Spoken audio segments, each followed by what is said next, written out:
right? This is Michael Isikoff.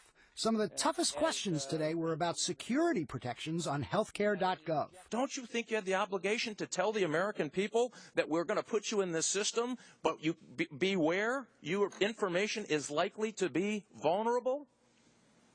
Would you commit today, Secretary, to shut down the system and give an end-to-end security test so that these Americans can have their information? No, sir. If you read the memo, it goes I have read it. That internal government memo, just 3 days before the October 1 launch date, warned that testing of the site was not finished, exposing a level of uncertainty that can be deemed as a high risk. Sebelius said that HHS officials were taking steps to tighten security. It is underway right now, but daily and weekly monitoring and testing is underway. I was very alarmed. Privacy protections were the subject of heated internal debate within the administration before the site launched, according to Michael Astrew.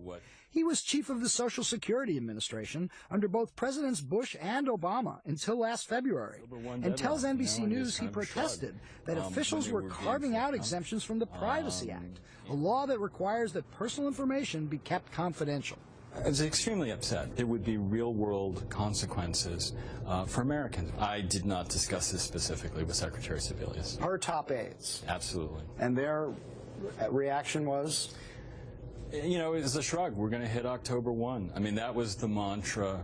The exemptions, which do appear on the privacy policy of healthcare.gov, allow personal data, such as Social Security numbers and financial information, to be shared with local governments, private contractors, employers, family members, even the Department of Homeland Security.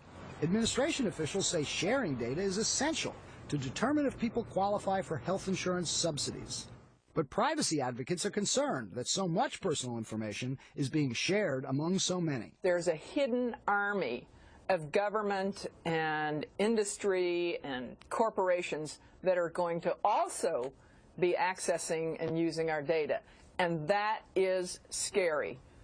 We don't know who they are. We need to, at a minimum, be able to have real-time lists of who's looking at our information.